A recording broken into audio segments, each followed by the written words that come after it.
지수만 놓고 봤을 때는 지난주 금요일과 이번 주 분위기가 사뭇 다릅니다. 지난주 금요일에는 강한 상승이었지만 또 오늘 같은 경우는 양시장이 밀리는데요. 종목별로 놓고 봤을 때는 성장주의 강세가 금요일 그리고 오늘까지도 이어진다는 데는 또 동일한 점으로 포착됩니다. 현재 코스닥 지수가 조금만 더 힘을 낸다면 상승 전환도 가능하지 않을까라는 기대를 하게 만드는데요. 과연은 내일장에서는 어떤 분위기가 펼쳐질까요? 내일장 미리 보기 오늘 현대증권의 배성영 연구원과 이야기 나누겠습니다. 연구원님 안녕하세요. 네, 안녕하세요. 네, 먼저 내부 변수부터 좀 체크해 보겠습니다. 어디에 포커스 맞출까요? 예, 역시 이제 지난주 후반에 외국인들이 3거래일 연속 순매수로 돌아서면서 우리 시장도 이제 1990선까지 빠른 반등을 보였었는데요. 역시 이제 이번 FOMC에서 연준이 금리 동결을 한 가장 큰 이유가 이머징 마켓의 그런 경기와 금융시장의 불안 요인을 들었기 때문에 일단 이머징 마켓을 중심으로 시장의 변동성이 완화가 된다 그러면 우리 시장에서도 외국인의 수급이 개선되지 않을까 기대하고 있습니다. 특히 이제 지난주에 S&P에서 우리나라의 국가신용 등급을 한 단계 상향 조정을 했는데요. 그만큼 우리 한국 증시가 이머징 내에서는 그래도 펀더멘털이 튼튼한 그런 국가로 포함이 되기 때문에 일단 글로벌 증시 안정이 된다 그러면 외국인도 충분히 다시 매수할 수 있는 그런 여건이 되지 않을까 판단하고 있습니다. 네, 그리고 해외 변수도 좀 체크해 보겠습니다. 경제 지표들도 준비되어 있던데요. 어떤 내용들이 있을까요?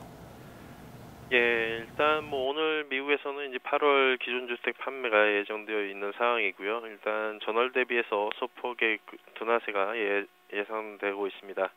역시 오늘과 같은 경우에는 이제 역시 매크로 지표보다는 오히려 지난주 후반에 독일 증시를 포함해서 미국 증시 그런 하락 압력이 다소 커진 그런 시점이었기 때문에 단기적으로 변동성이 안정될 수 있는지 여부가 상당히 좀 중요할 것 같고요. 역시 FOMC 직후라는 점에서 국제유가라든가 달러와 그리고 미국 국채 수익률의 단기 변동성이 좀 중요할 것으로 보고 있습니다.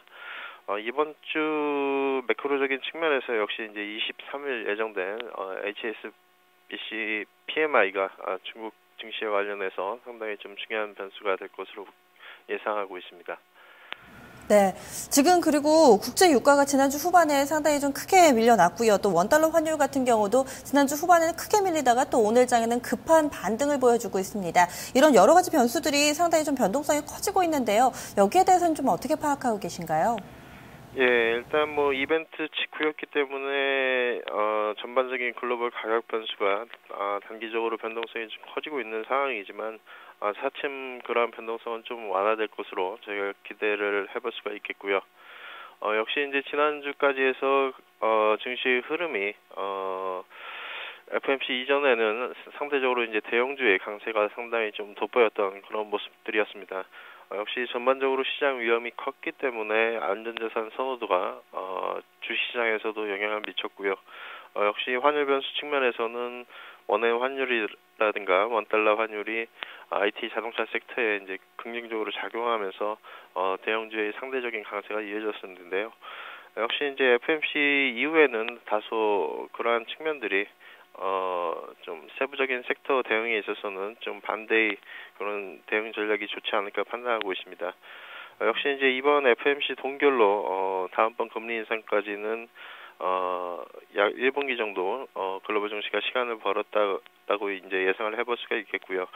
그에 따라서 글로벌 주식 시장이 다시 유동성 위축까지 그런 시간을 벌었다라는 점에서 낙폭이 과도했던 중소형주 쪽으로 단기적인 매수세가 이어질 것으로 예상을 해볼 수가 있겠습니다. 따라서 우선적으로는 대형주의 조정이 좀 이어지면서 시장의 불안정성이 좀 이어질 수는 있겠지만 그동안 상대적으로 낙폭이 과대했던 중소형주와 코스닥 시장은 거래소 대비는 상대적으로 강세를 보이지 않을까 예상하고 있습니다.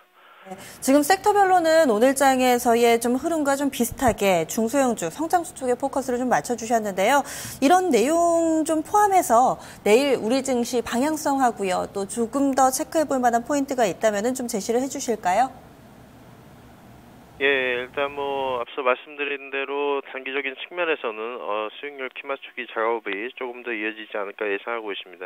일단 대형주의 경우에는 현재 지난 4월 고점 대비 낙폭의 절반 수준을 지난주 금요일에 이미 달성을 한 상태이고요.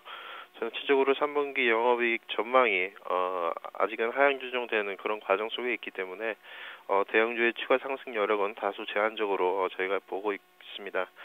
다만 역시 이제 시기적으로는 중국의 중추절 그리고 국경절 수요가 계속해서 맞물릴 수 있는 그런 기간으로 예상을 할 수가 있겠고요. 그에 따라서 중국의 그런 하반기 정책 기대감도 조금은 더 살아날 수 있다라는 그런 환경, 그리고 중국 증시 역시 오늘 3,000선을 지지로 해서 계속적으로 하반기 경직성을 보여주고 있다라는 점에서 일단 정책 기대감이 살아날 수 있는 중소형주가 단기적으로는 유망하지 않을까 예상하고 있습니다. 네, 고맙습니다. 네, 감사합니다. 네. 중국 쪽에 중국 상해 종합지수 현재 한 1% 정도 상승하는 흐름 보여주고 있는데요. 이 중국 증시에서 나오는 지수 움직임 그리고 또 경제 지표도 상당히 좀 중요하다라는 언급과 함께 성장주에 대한 관심 꾸준히 좀 가져가 보시기를 권하고 있습니다. 집중 골든타임 1부에서 준비한 내용은 여기까지고요. 잠시 후 2부에서 뵙겠습니다.